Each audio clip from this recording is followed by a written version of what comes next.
This podcast is sponsored by nobody. Hey dudes, welcome to Splat from the Past, the only 80s themed horror sci-fi show where things can get totally radical. Now today I will be welcoming the gorgeous, the talented Nina Jones. Nina played the pole dancer Dixie in the 1985 Abel Ferrara classic New York thriller Fear City, celebrating its 40th anniversary. And I'm pretty excited about it. She was also in Stephen King's, and I hesitate to say this because of what's going on in LA right now, Firestarter. She was in Firestarter with Drew Barrymore, and she's guest starred on everything from In the Heat of the Night to Dawson's Creek. She was actually in the last episode of Dawson's Creek, and she's been in lots of things. She was in soap operas like One Life to Live and Ryan's Hope. She was in some of the Kojak TV movies in the early 90s, and she's still working. And it's going to be a great conversation today. I cannot wait. Also, rest in peace, past guest David Roya, the bad guy in Billy Jack. We had an epic interview back in 2021. I mean, that guy lived life on his own terms and he fucking saw everything. He saw it all in Hollywood and just acting in general and life in general. And it was an epic interview, but it's just sad that he's gone now. Also, this is really hard for me. My friend and frequent guest of the show, Anita Wise, a vastly underrated stand up comedian going back to the comedy boom of the 80s, has left us. I was lucky to DM her in April of 2028, freshly coming off of losing her husband and trying to get back into stand up. And from there, we did 6 interviews. I'll never forget what she told me in our anniversary talk. I asked her why she keeps coming on, and she jokingly said, "You scare me, Tommy. You get me to open up, and your filter is far and in between, but I always have fun with you. You're a personable person." I will never forget that. Go and listen to all 6 interviews I did with Anita. It was never a dull moment. Thanks, Anita. Thank you for being my guest and friend, fellow Gemini. So, yeah, here is my interview with Nina Jones.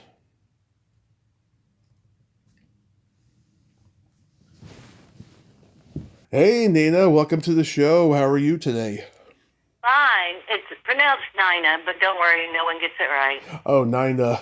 It's my real name. Well, this is such a great honor. Thank you so much for coming on today. Well, thank you so much for asking me. I'm looking forward to it. So, going back in time, did you gravitate toward acting and dancing early on in your childhood? Um, yes, I Hmm. did. And yeah, and I went to an art school, studied ballet first, then went into modern dance and had an injury, got too old, and that's when I turned to acting. Yeah. Did Are you trained in all types of dancing? Um, yes, pretty much classical. I can't do hip hop very well. But, I did ballet, modern dance, and had to be forced to do jazz and tap. Yeah, that's No amazing. ballroom dancing. Yeah, that's amazing. So, you're born and raised in Chattanooga, Tennessee, Yes, I was. and one of your childhood friends was Leslie Jordan. Yes, we go all the way back to kindergarten. Wow. As we say, I was the handle, he was the spout. I'm a little teapot. I think we did it in the first grade. We had to perform it. So we just stayed in touch, and I lived a little while in LA with him, and we lived in New York together. So we just were really close. Yeah, I am so sad that he's gone. He was brilliant. He was a true original. Yes, it was a real shocker, to say the least, because Cricket, that's his little sister, Yeah. she had just lost her mother and her sister and her brother Leslie, like in 4 months. So God. So I take care of her. She's still in Chattanooga, but I try to keep up with her and check in with her. Yeah, I mean, ever since I saw him in Ski Patrol in that Pee Wee's Playhouse episode where he's stealing Oh, things, right. yeah, I've always loved him. It's so sad that he's gone. It's just like the I world. know. It's like the business is But, not a better place without him, you know. right. But he was always funny. But the good news is I guess like last April, they started a documentary. They're doing a documentary on him. Oh, good.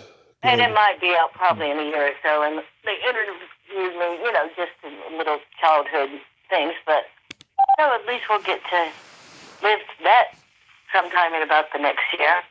Oh, that's good. I'm excited about that. Yes. So after high school, you attended the North Carolina School of the Arts. You got a BFA. Yes. Well, I went 1 year to Virginia Intermont in Bristol, Virginia. That's where I studied ballet with, like, this woman that was with Ballet Ruth. And then I auditioned for North Carolina School of the Arts, and yes, that's where I went for modern dance. I was a little tall for ballet. Yeah. So then you moved to New York. What year is that? Tommy, that is so hard to remember years. I was, let's see, late 70s, early 80s. I am horrible with like just saying, oh yeah, that was on a Saturday, 1975 in March. I know there's people that can do that. I'm not one. Yeah, but it was like, I did a summer theater in Atlanta. Actually, I went to LA before I went to New York, now that I think about it. Because I graduated school, did a summer show in Atlanta, met a guy, got married like at 21. He was from Simi Valley, California. So I lived in California for a couple years and then went to New York and danced. And I danced out of LA too. Nice. And like when you were there, like you found the Roundabout Theater. You were yes, joining that's them. where I studied. Took classes from them and another studio called Terry Schreiber, and one of Lee Strasberg's sons, John Strasberg, had a theater where they had classes called The Real Stage. Mm-hmm. You know the actress Carlene Glenn? I've heard of her, yeah. Yeah, she's the mother of Mary Stuart Masterson, if you know her, who was... Yep, and Peter Masterson's the father. Yes. Well, anyway, I took acting classes from her, and so I was in New York, and just because I really didn't know much about acting or voice, I had quite a thick Southern accent. So, took voice, speech, Shakespeare, the whole thing, and continued dancing. Yeah. Did you audition for any Broadway shows, like a chorus line or anything like that? I did audition for a chorus line and then I just didn't have a song prepared. And then I auditioned once for Tommy Tune for Best Little Whorehouse in Texas. Because, I danced, and everybody's like, oh, you're a great dancer. But, modern dance was more like, I was trained in Martha Graham, if you know who she is. Or, yeah. And more about... So, but those were the two Broadway shows, and I did some industrials where I had to sing and dance, but I didn't train that much in singing, which made it, kind of tricky for Broadway. Yeah. I wish I had, looking back, but we can't go back now, can we? We can only go forward. It's funny. They need to make a documentary about that point in time because, they're doing these shows about young actors and dancers and singers trying to make their dreams happen, whether it's a chorus line or fame. And right. It was a real cultural phenomenon going on with these post-war baby boomer generations of people who wanted to go to New York and make their dreams happen. That needs to be a documentary. Yeah, it does, because that was just when New York they were trying to clean it up. When I was there, it was like, oh, if you haven't, you have to, you've gotten mugged. But then they just started cleaning up Times Square. But that was true. There was very much those people and people coming from all over the country, to go to New York to find their dream. I don't know if they still do that now. I personally think everyone should live in New York at a young age at some point. Yeah. Even if it's just, to go to summer intensive, just to experience it. Yeah, exactly. At what point did you live in Tokyo and do modeling?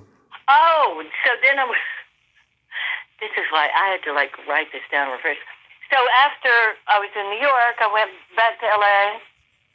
Actually, I think LA, basically had just moved out there. And I had a agent. I wasn't high-end fashion modeling.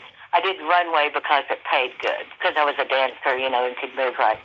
I didn't really want to be a model, but then this agency got me in a what did they call them back then? A go-see, I think that's what they used to call when models go out. And they gave me a contract to go live 6 months in Tokyo, in Osaka. Have you been to Tokyo since? No, and it was one of the most wonderful. I'm so sorry, but I was, pretty young, and I got homesick after 6 months because I'd been offered a job in Hong Kong. But I did more commercial modeling. I think they call it lifestyle. Whatever, billboards and stuff. But it was wonderful. But back then, there were not a lot of English people there. Yeah. It wasn't just like everyone. Or they knew how to speak English, but they were very, shy because they wanted to get it right. But they gave me an interpreter, and I lived in this little tiny house. I mean, it was tiny. And just got to travel Japan. It was so beautiful. Yeah, that's so awesome. Yeah, I've never been to Japan. I've never been to Disneyland in Tokyo. I would like to go there. I've only been to the LA Disneyland as You a never kid. been to the Epcot down in Florida? Probably not. No. Now, when I was a kid, Disney World was super expensive, and I heard it's only gotten worse. Oh, I can imagine. Because I think I was still in high school when the Disney World in Florida opened. And there was a group of us that went, kind of right when it was open and wasn't real big yet. Or what do they call it? A soft opening, where, it wasn't just crowd. But, yeah, it's just crazy. I think tickets are probably $200 or $300 now, wouldn't you think? Oh, yeah. I mean, I spent $100 going to Universal Studios theme park, and quite frankly, One in Burbank? no, it's. I'm trying to remember where it's at. It's I don't know, past Studio City or something, and Yeah. That's what I just think. I know exactly. I've never been there. I preferred to go over there because I had been to Disneyland twice when I was a kid, so I wanted to see something new, and I had a blast. It's fun at Universal theme park. Yeah. But I just think I'd rather do other things with $200 or $300. Yeah. But at this time, but I'm glad I got to see Disney World. And what else was big? Epcot Center. I don't know if they have that, but I've been to the Disneyland in LA too. And if you go to that one and you go to the one in Florida, it was oh my gosh, it's so small. Mm-hmm. The one in Florida just goes on and on and on. And I know they got the one in Tokyo. Don't they have one in Paris or outside of France? I don't know. I just know that there's. Or am I just dreaming that up? I just know that there's Disneyland in LA and Tokyo, and then there's Disney World in Florida. I don't know if there's any others. Well, we'll just have to Google it sometime. That's what I did. Google it. So yesterday, when I was promoting that I was going to be talking to you today, I didn't want to mention that you were in Firestarter because of the obvious reasons of what's going on in LA right now. Oh, yeah. God, I didn't even think of that. But this is a Stephen King classic. How did you come to be cast in it? Well, this is the whole story. Mm-hmm. I was dancing. I was in a music video in New York. Abel Ferrara was directing it. Oh, what music video?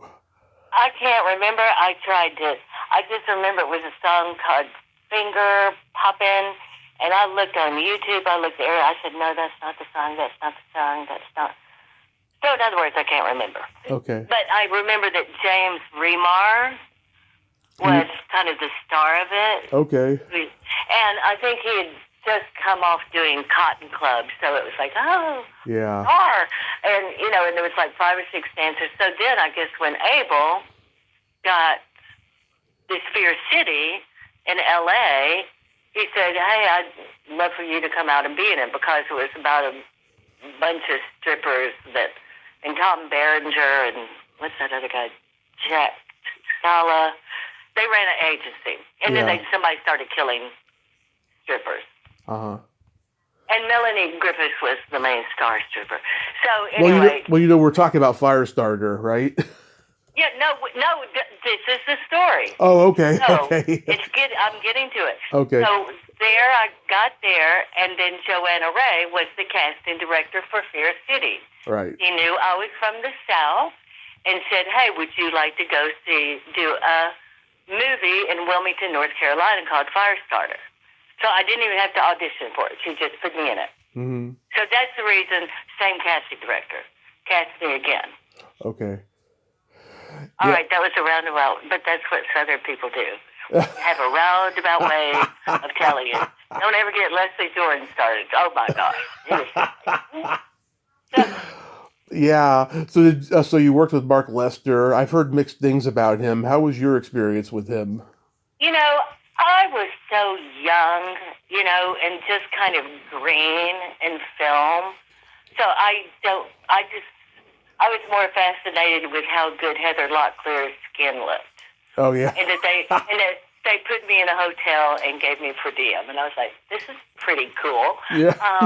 And so, but then I met Mark Lester again at a party in L.A., like 10 or 15 years later, and just said hi. But I don't think he's done much since then. I don't know his personal story.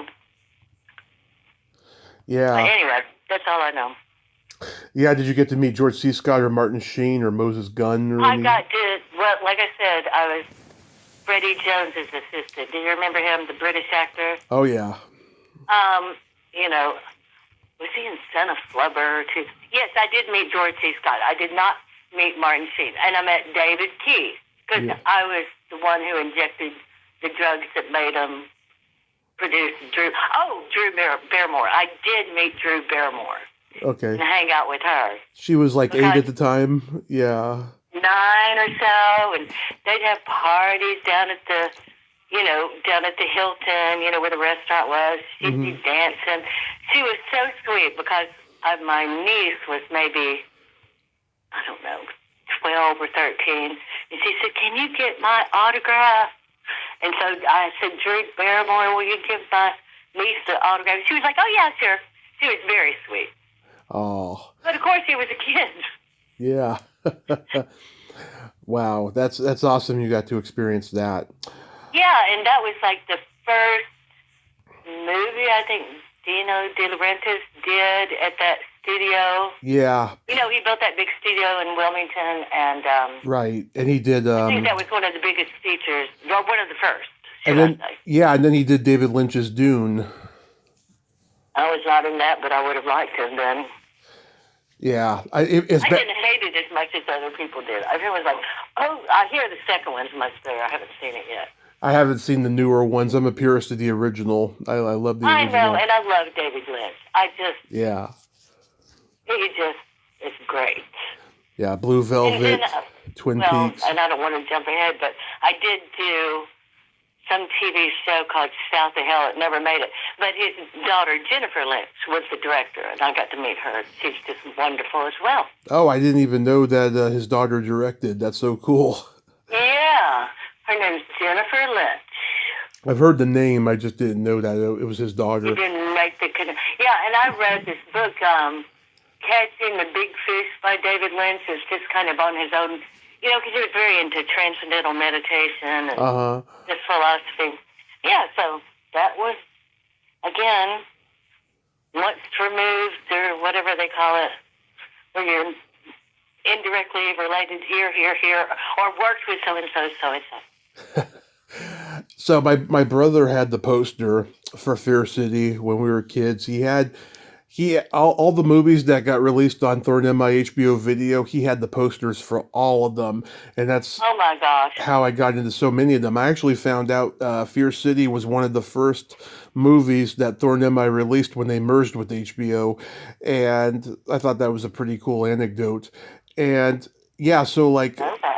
so like you do the music video with Abel Ferrer, and then he just gives you this role. Yeah, exactly. Well, they needed 7 or 8 girls that could dance because we were dancers in a strip club. Yeah. And and then I think they just sent me to the producers, and I said, yeah. And then I went back to New York, and they called and said, oh, we need add another scene. And then, but I mean, I was kind of like not a lead, just an ensemble. I was part of the ensemble Yeah. of girls.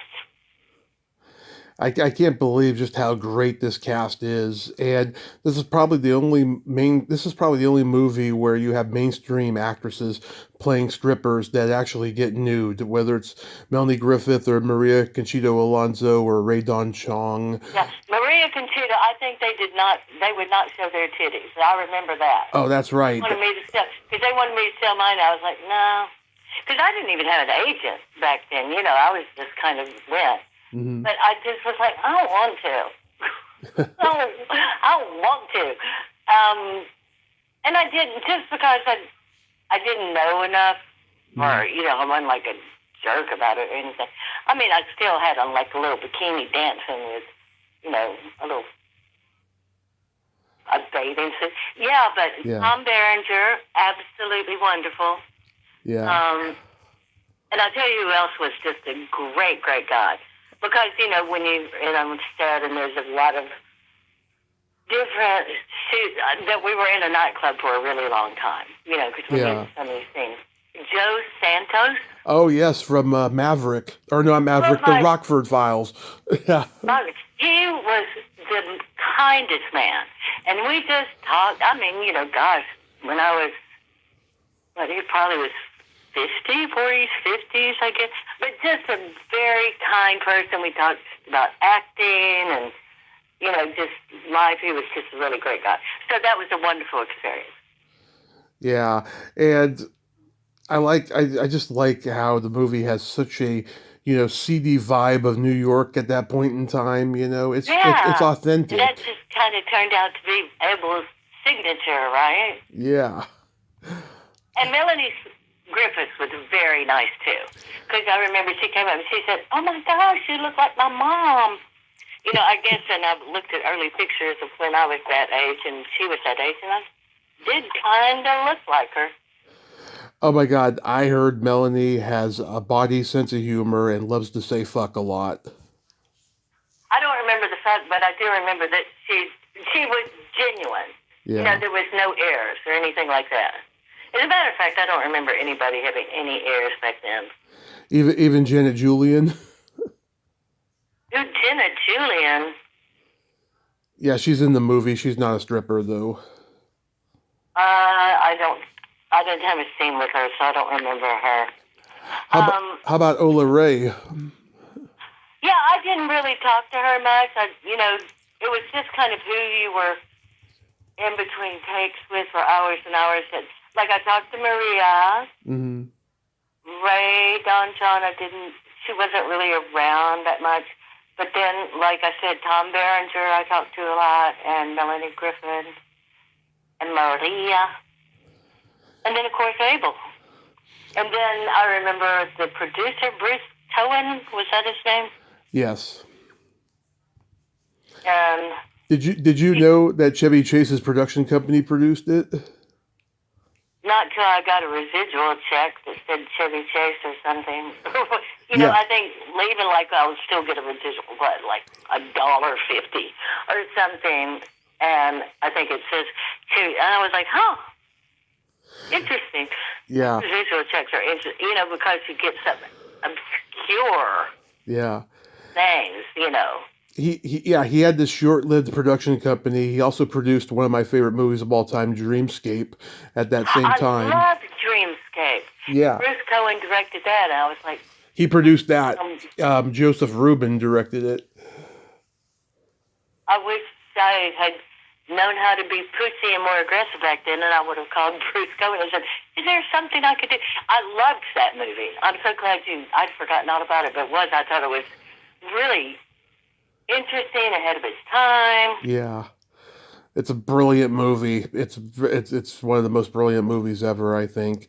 And that was like one of Dennis Quaid's kind of first movies, or no, he wasn't a huge star by then. He had about 10 movies under his belt, but they were all B movies. You know, he did Gorp, which was a Jewish summer camp sex comedy, and Tough Enough with Warren Oates, which was his last movie.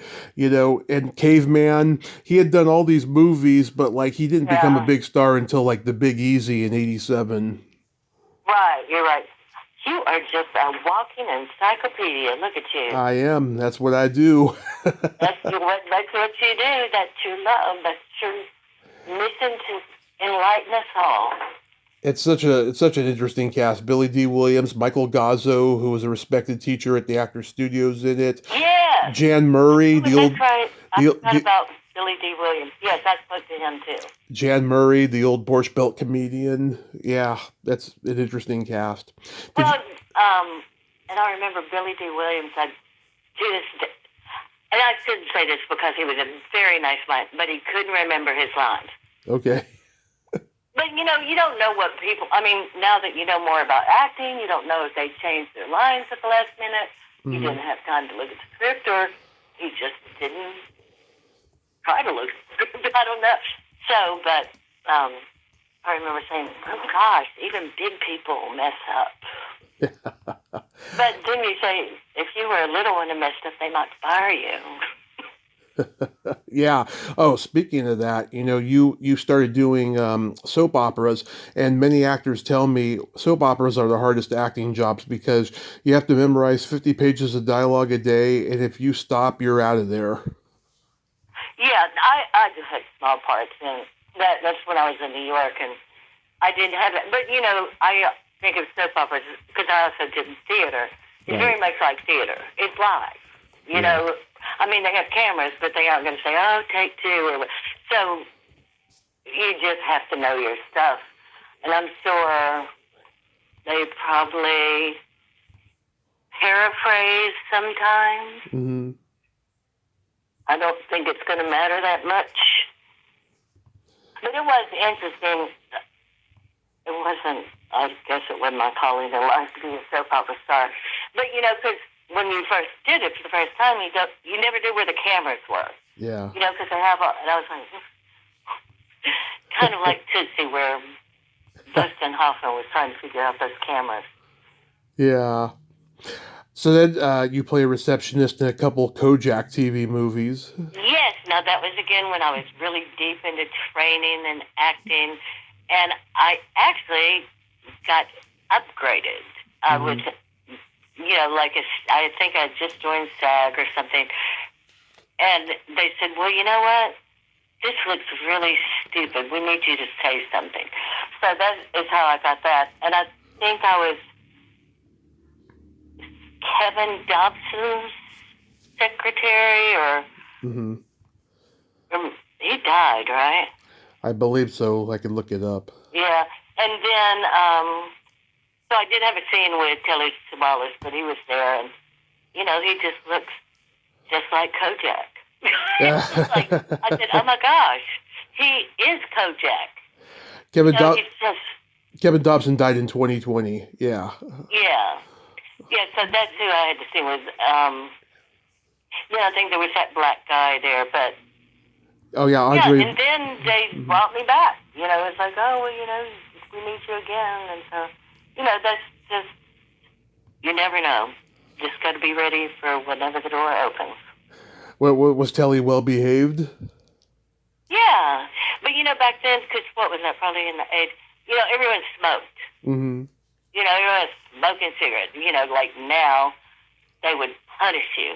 You know, if you smoked a cigarette on set, you know, it would be like, all right, go like 5 miles that way, and then be back in 15 minutes. But you know, back then, he just had that genuine, you know, Kovac smoking the cigarette, the bald head. The lollipop. Yeah, and it was just like, oh yeah. And I mean, I never really watched Kovac. I mean, except, you know, indirectly. Yeah. I think it was funny. I think it was a show my grandmother watched. I think, like Dad, I remember her watching Perry Mason too. I guess, well, back then you didn't have a lot of Options. right. You guest starred on In the Heat of the Night. I actually watched this episode the other night on YouTube. Oh yes, and now that's when I first moved to Atlanta. But the best thing in the whole wide world about that was I got directed by Larry Hagman. Yep, Major Nelson himself. He was so nice, and I guess they wanted me to look more white trash, and my agent said, you know, but your skin's too good. It's just not going to look real white trash. And so they said, well, we'll put rollers in her hair. But Larry Hagman said, she's just going to do what she wants to do. Just let her go. You know, that's how they're...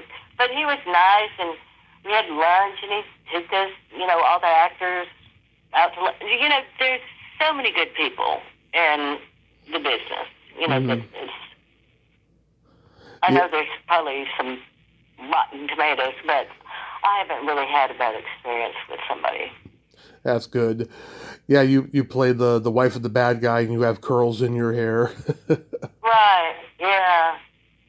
Yeah, I heard Larry Hagman got pissed if you asked him about I Dream of Jeannie. He never liked doing that show. Well, oh, yeah. Okay. Well, when we had lunch, you know, we were talking more. He did like to talk about Dallas. I think he liked his Dallas. Of course. I think he was proud of that. But, you know, since his mom had been a dancer, and he knew I was a dancer, you know, we kind of touched on that subject. But he took us to this, because it was shot in Conyers, Georgia, which is probably about 30 miles east of Atlanta. But he took us all to this, like, little home-style southern restaurant, you know, where it's a buffet, and you sit at a big round table. Mm-hmm. It was just great. Yeah, that's so awesome. Yeah, it's funny. I found out years ago him and Jack Nicholson were drinking buddies, and I always wanted to know how that started. And then I realized they were both in that musical Ensign Pulver in the early '60s.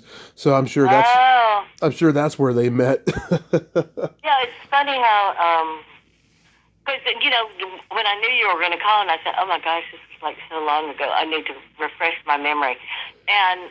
You know, I Googled Abel, you know, it just saw where he went crazy on Conan O'Brien. Did you see that? Oh, Hagman? No, Abel Ferrara. Oh, Abel Ferrara. No, I didn't even know. Oh my gosh, you've got to see it. He was like so drunk or so out there or something. And this is, I don't even know when. He was drunk on Conan O'Brien's show? Yeah, and ran out on the street, and they had to go catch him and bring him back. That is new to me.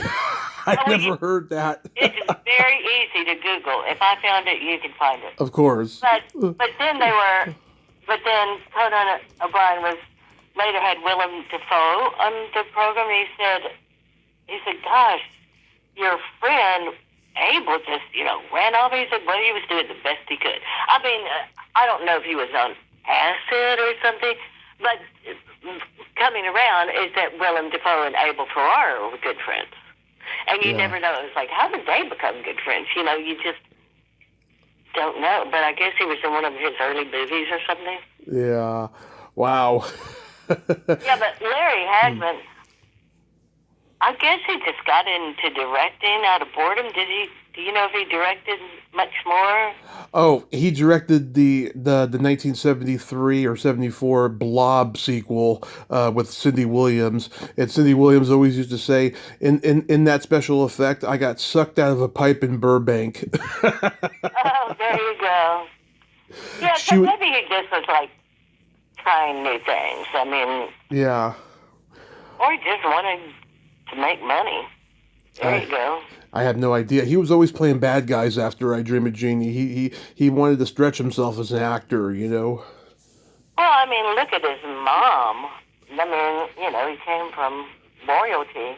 Mary Martin. Mm-hmm. I think, he probably just wanted to have fun. I mean, that's all we really wanted to, just, just do something that is completely opposite from you, and enjoy Right. it. And, keep your audience on their toes. Anything stand out about A Kiss to Die For? Oh, that was, Tim again, Matheson. I shot that, that was with Tim Matheson and Tim. Mimi Rogers. Oh, yes. Tim Matheson, I was his next door neighbor. So I had all my scenes with him. And then, William Forsythe. Is that his name? Bill? Yeah. Forsythe, he's in it. Yeah. So he was a detective and interviewed me, and I was moving my mouth or something. He was like, you got to learn how to keep your mouth shut. Like an acting thing, that you don't move your mouth or your forehead, just a still phrase. I was like, okay.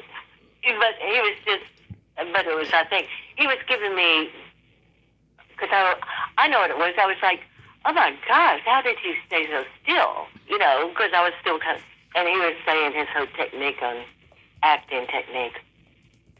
So I had worked with him, and the reason I got that movie, that TV show, was I think the director, whose name I can't recall, was Abel Ferrara's mentor, or they knew each other. Leon Chaso. Yes. There you go. So I think he knew, and since I'd worked with Abel, I got that job. Nice. Or it helped me get that job. You were in Breakfast of Champions? Now that, I was not in it. My commercial was in it. Okay. Where I did a commercial for Lance Crackers where I'm feeding an elephant peanuts, and they put it in the movie. And I remember someone said, gosh, I just saw your commercial on. So, but then, I got my agent. I said, hey, I'm in this. There you go. I got a credit, and that's it. Interesting, yeah. Alan Rudolph, that guy's a genius. And yes, I loved the Breakfast of Champions. I mean, the book and the movie. Yeah, Kurt Vonnegut book, and Bruce Willis. I mean, he's the star of the movie, but it was so far removed from his action roles, I guess they didn't want to give it a wide release, Yeah,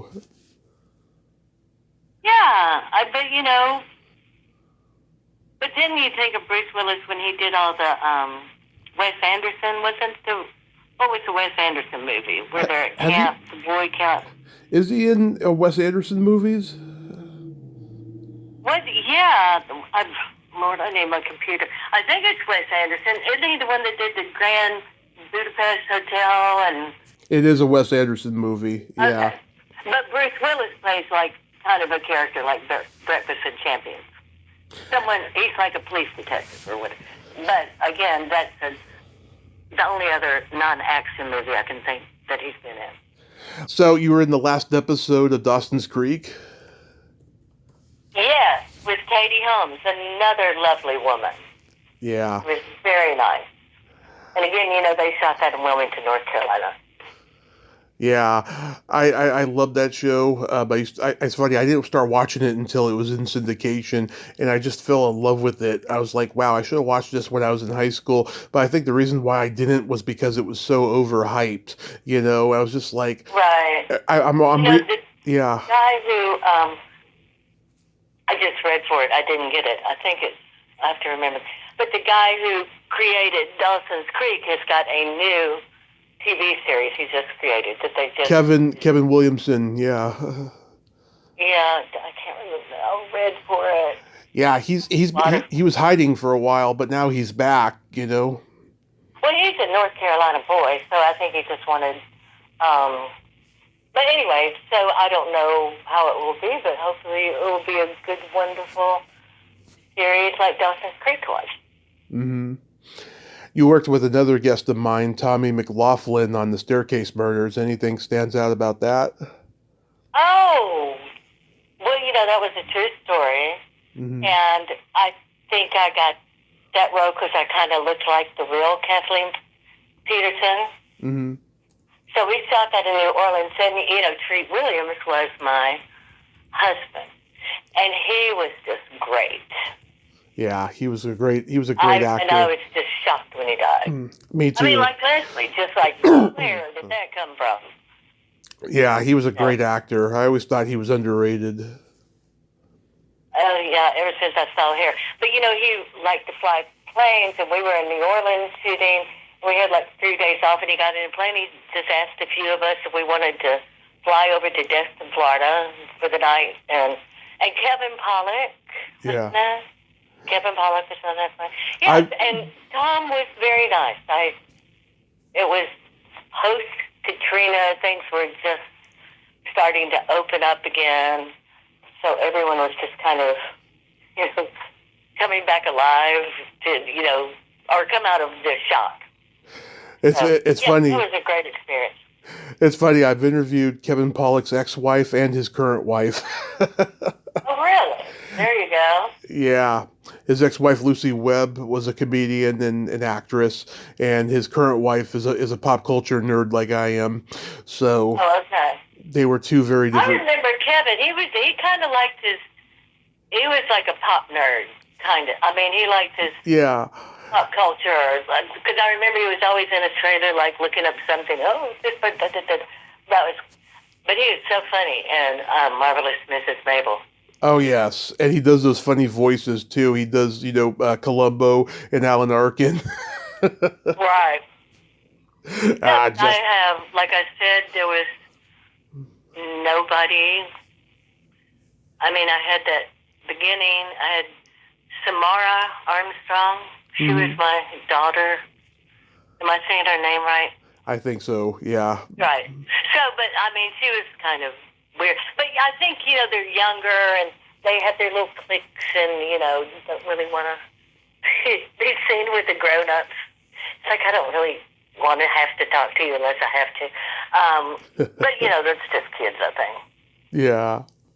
I went on Tubi recently and I watched Eden Prime. Now, I have not seen that, and I don't even know how I got that credit. Okay, well, I watched it. It's a computer animated, CGI film, and I was like, God, this is pretty good, actually. I thought maybe that you were the voice of the woman that was in it and stuff, but They did my AI voice or whatever. Oh, I hope not. Well, this is a couple years old, but right.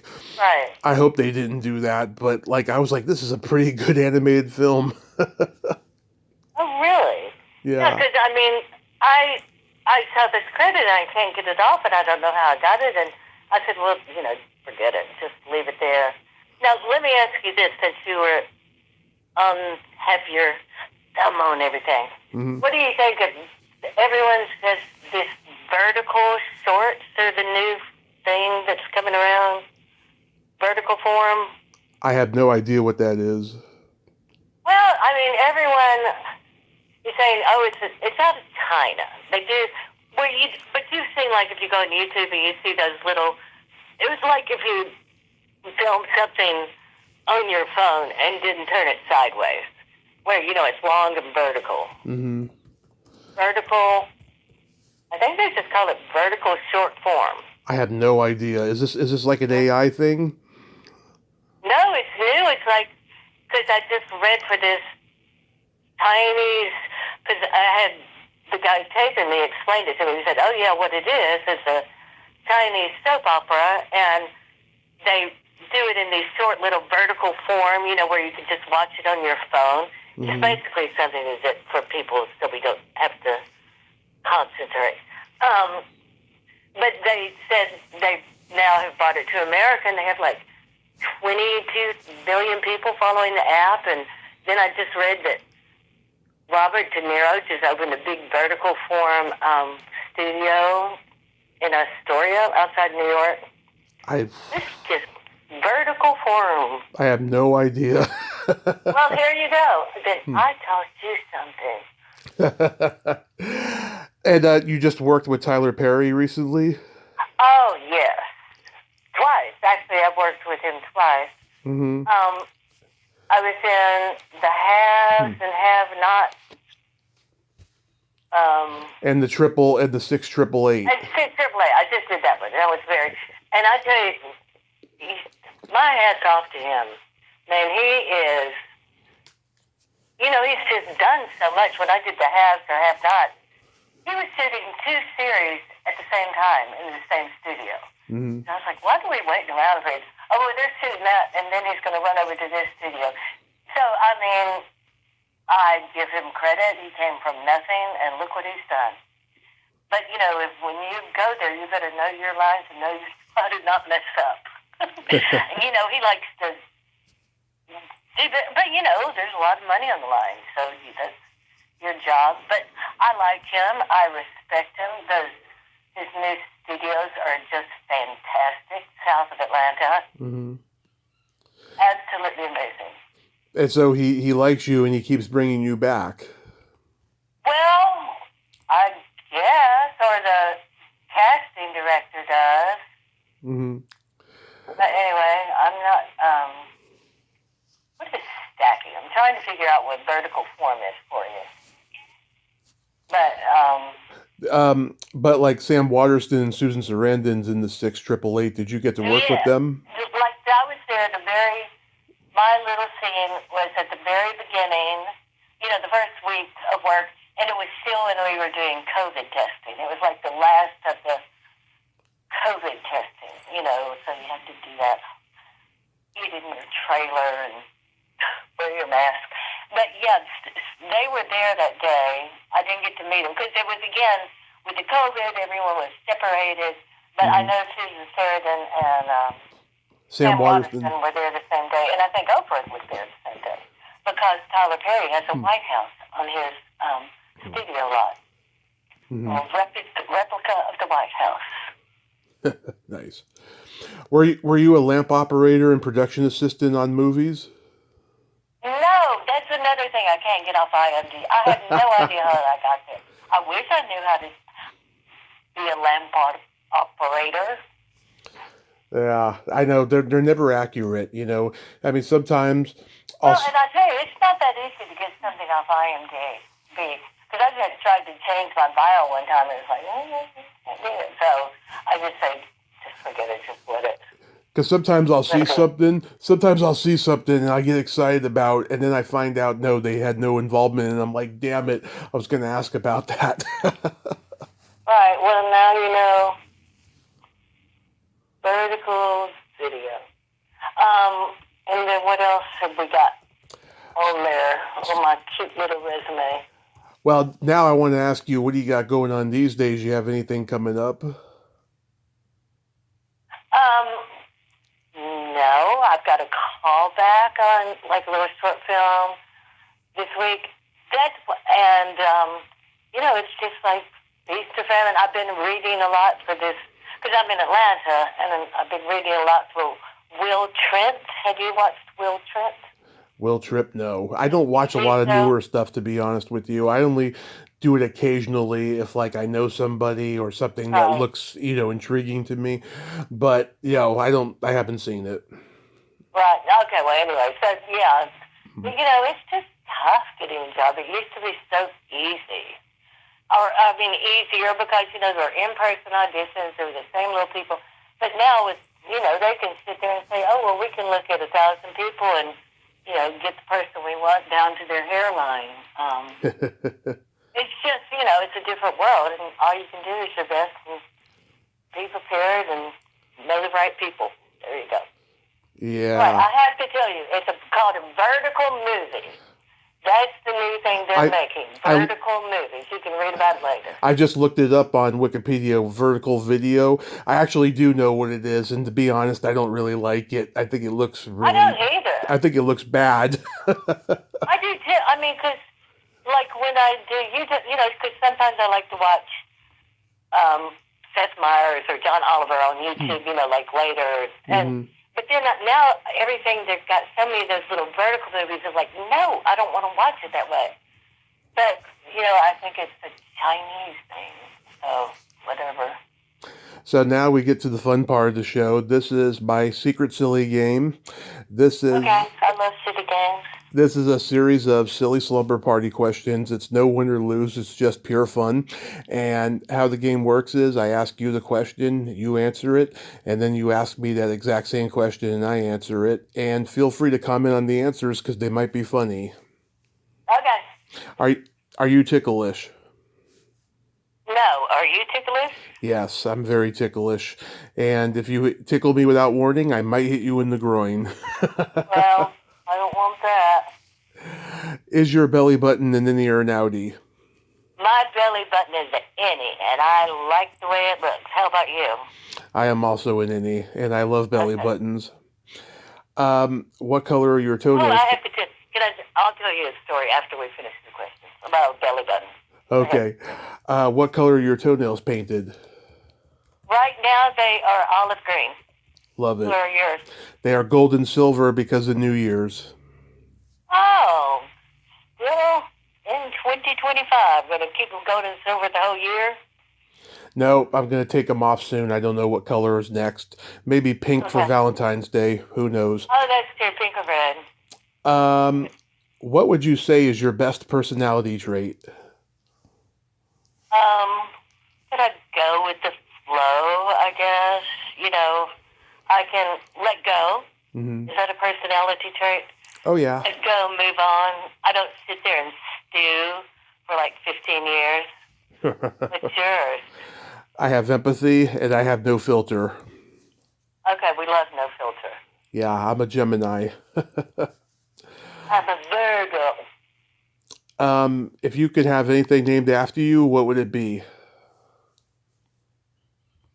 I guess I would have to say a planet. Okay. I think I would like a planet named after me. Planet. Or a plant. How about you? A vibrator. Oh my God. Okay. I would call it the Tommy Chatsy. Okay, there you go. Just like that Panasonic size, whatever. What are your guilty pleasures? Guilty pleasure. Not making my bed first thing in the morning. You know, not feeling like, because as a Virgo, you know, I'm pretty neat. So for some, I was like, I'm not going to make that bed right now. So what is your guilty pleasure? I love to eat pizza and watch raunchy sex comedy movies. Okay, there you go. And then my favorite question, is there a stinky smell that just makes you gag? Stinky smell that just makes you gag. Mold. Oh, yeah. Mold.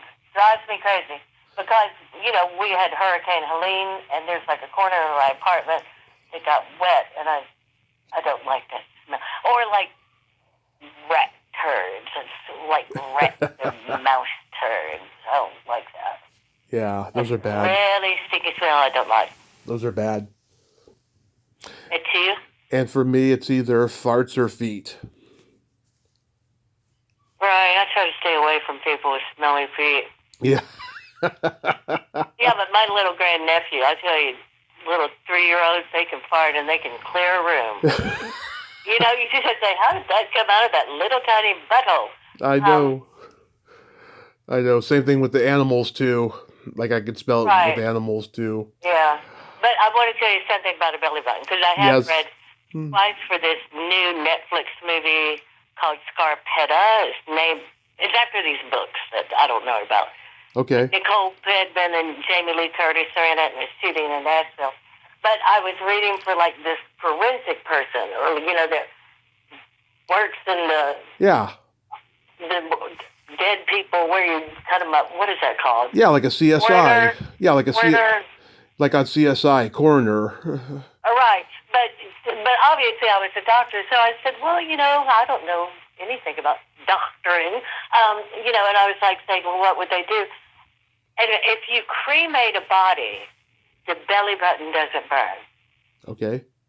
I mean, you know, like they'll say, like, if you cremate a whole body, there'll be like bones, you know, some things are still kind of chunky and they grind them up. But the belly button will not cremate. It's like a bone. I did not know that. You knew that? I did not. I didn't. No, I did not. I did not know that. That's interesting. I know. It's like the cremated body, and you see little chunks of bones, and then you see like a little belly button. That's like, oh look, it's a shiny dime. I guess the Dime in the dust. I guess the tissue is too strong or something. Yeah, but because a lot of casting directors, I think, after they got bored after the pandemic, when you self-tape, they'll say, just 30 seconds, say something about yourself, or what do you know about this role, or whatever. And I was like, I know the belly button does burn, okay? Yeah. And now you do too. You know I do. it too. I do. That's like implanted in my brain now. Exactly.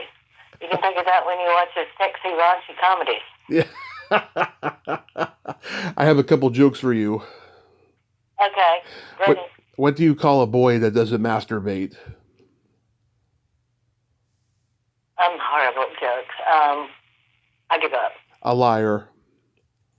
Okay. Ha, ha, ha, ha, ha. You men. And what kind of meat does a priest eat on Friday? Oh, gosh. Just tell me. None. None. Oh, that was gross. But that's a good one. Thank you. Tell me again, is it Nina? Nina. Number 9. Nina. Like, Mm-hmm. I'm named after my grandmother, Mm-hmm. who was the 9th child. And like, in Russia they say Nina. Right. In Spanish they say Nina. In the South they say Nana. Yeah. Nana. Yeah. So, but it's my grandmother, 9th child in the family, and so they called her Nina, and I'm named after her. My grandmother on like Nina. my grandmother on my mother's side, she was Nana because she was Italian. Okay. Are you from California? Yes, born and raised. Good for you. Yeah, my great grandparents on my mom's side, they came from Sicily to San Francisco fresh off the boat in the 1920s. Oh, right. So, yeah. And you're a real Californian. Real Californian, yep. I mean, because when I first moved to California, it was like, nobody's from California. How they used to say, because there were so few Californians before the big migration. I know that now there's so many of them, and the sad thing is so many people are leaving California and going other places. It's like there's no more like natives anymore. It's really, really sad. Right. Well, there's you. Thank you. We've got you, Tommy. Nina, thank you so much for coming on today. Well, thank you. And enjoy the rest of your day, and we'll keep in touch. Okay. Have a great night. Bye. You too. Well, there you have it. Nina Jones. Ain't she a sweetheart? Oh my God, she was so funny and fun, and I just loved her energy. And God, her name does look like Nina, but it's Nina. I guess that's the southern version of Nina. And yeah, that was a lot of fun, and I'm so glad we could talk today.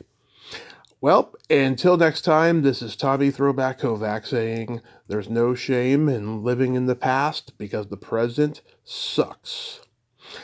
Later, dudes.